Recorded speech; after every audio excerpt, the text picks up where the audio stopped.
प्यारे बच्चों, आज मैं आपके लिए एक कहानी लेकर आई हूँ। मुझे लगता है आपको ये कहानी बहुत पसंद आएगी, क्योंकि कभी कभी हम पढ़ते पढ़ते बोर हो जाते हैं और हमें कुछ कहानी सुनने का मन करता है, और कोई बड़ा कहानी सुनाए तो उसका मज़ा ही कुछ और होता है। तो आइए आज मैं आपको एक कहानी सुनाती हूँ जिसका नाम है पहेली नगर की पहेलियाँ, जिसे लिखने वाले हैं विवेक चक्रवर्ती जी। तो आइए सुनते हैं मन लगाकर कहानी। बसंत ऋतु थी। चीकू खरगोश, मीकू चूहा, डमरू गधा और बैडी सियार दुनिया घूमने निकल पड़े। वे रिडल टाउन नामक स्थान पर पहुंचे। रिडल इंग्लिश में जिसे कहते पहेली, उस जगह का नाम था रिडल टाउन। वाह, इस जगह का क्या नाम है! मैंने सुना है कि दुनिया की सभी लोकप्रिय पहेलियाँ यहीं पर बनी हैं, मीकू ने उत्साह से कहा। जैसे ही वे कस्बे में दाखिल हुए, उन्होंने एक व्यापारी को तरह तरह की चीज़ें बेचते हुए देखा। एक पहेली का उत्तर दो और सामान ले लो, व्यापारी ने घोषणा की। डमरू उसके पास गया। डमरू ने कहा, मैं ये टोपी लूँगा। टोपी पाने के लिए तुम्हें टोपी वाली पहेली का जवाब देना होगा। टोपी के दो ऊपर टोपी, टोपी के दो नीचे टोपी, ऊपर टोपी नीचे टोपी, बोलो टोटल कितनी टोपी? व्यापारी ने पूछा तो डमरू सिर खुजलाने लग गया। ये क्या है? मैंने तो तीतर वाली पहेली सुनी थी, लेकिन यह तो टोपी वाली पहेली पूछ रहा है। डमरू घबराते हुए बोला, यह बहुत आसान पहेली है। इसका मतलब है, मीकू ने कहना शुरू किया, लेकिन व्यापारी ने उसे बीच में ही टोक दिया।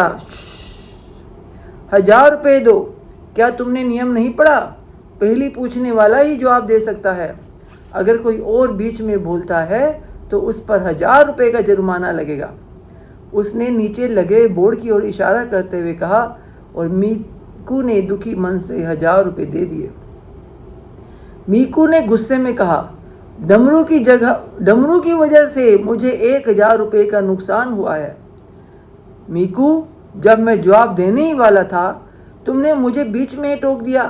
सही उत्तर कुल 5 टोपियां हैं, डमरू ने कहा। डमरू, अच्छा हुआ मीकू ने बीच में टोक दिया, वरना तुम गलत जवाब दे देते। सही जवाब 3 है, बैडी ने कहा।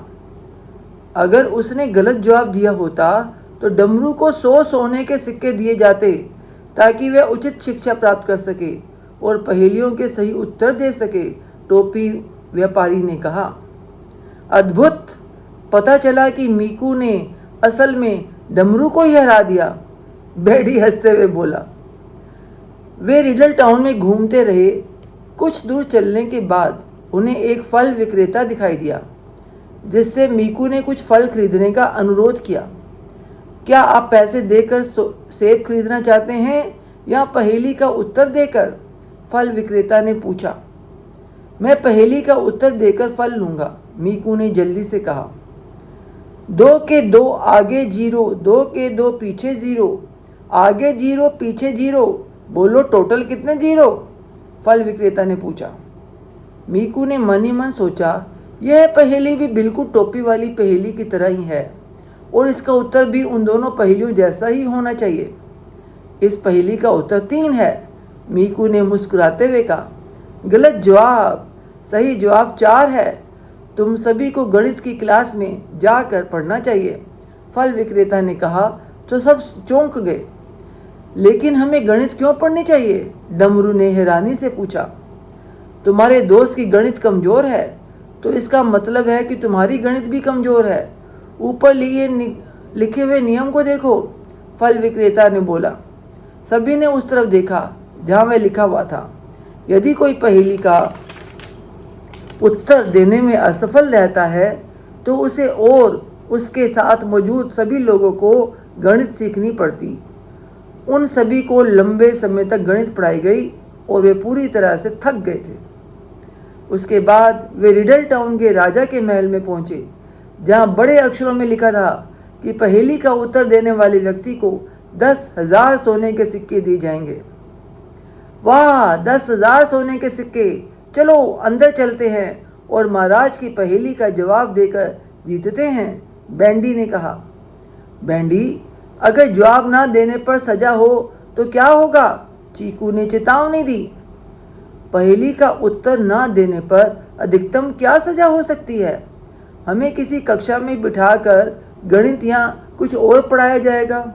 लेकिन अगर हमने सही उत्तर दिया तो हमें 10,000 सोने के सिक्के मिलेंगे, बैंडी ने धीरे से फुसफुसाया। अपने दोस्तों को अंदर जाते देख चीकू भी उनके पीछे पीछे चल दिया। अंदर पहुंचने पर सैनिकों ने उन सभी को उनके राजा टोटो के सामने पेश किया। ओह, तो आप हमारी पहेलियों का जवाब देना चाहते हैं? राजा टोटो ने उनकी ओर देखते हुए कहा। महाराज, क्या सही उत्तर देने पर हमें कोई पुरस्कार मिलेगा? बैंडी ने झट से पूछा। हाँ, लेकिन अगर तुम जवाब नहीं दे सकते तो तुम्हें काल कोठरी में बंद कर दिया जाएगा। अगर ऐसा है तो हम कोई पहेली सुलझाना नहीं चाहते, हम जा रहे हैं, चीकू ने कहा। अब कुछ नहीं किया जा सकता। नियमों के अनुसार महल के अंदर आने वाले हर व्यक्ति को हमारी पहेलियों का उत्तर देना होगा, राजा टोटो ने कहा। लेकिन यहाँ किसी को काल कोठरी में क्यों बंद किया जाएगा? चीकू ने हैरानी से पूछा।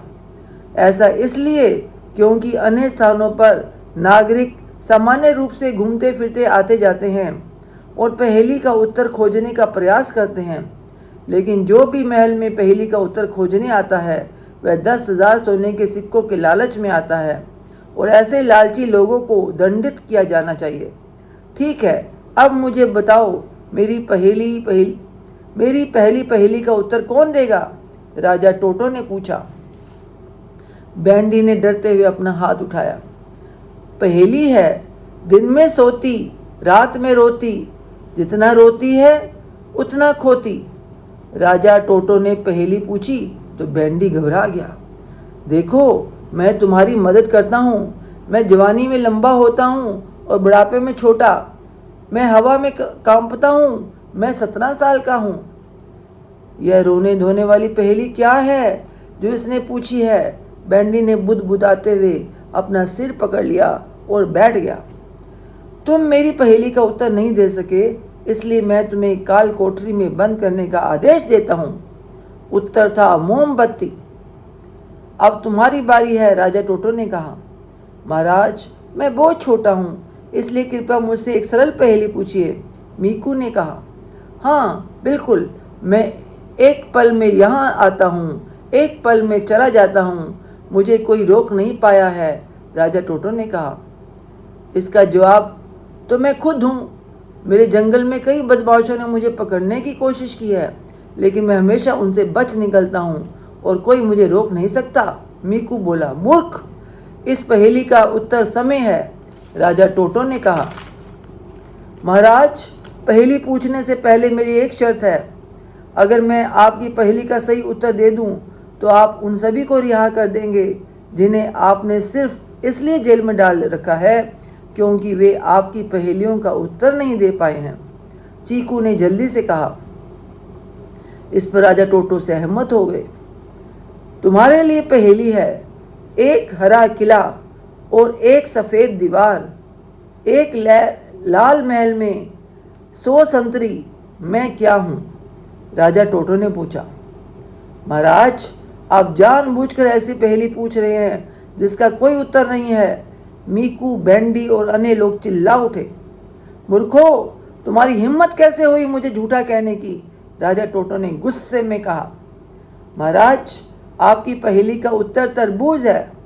इसका बाहरी छिलका हरा है, अंदर का भाग सफ़ेद है, गूदा लाल है और इसमें बहुत सारे बीज हैं, चीकू बोला।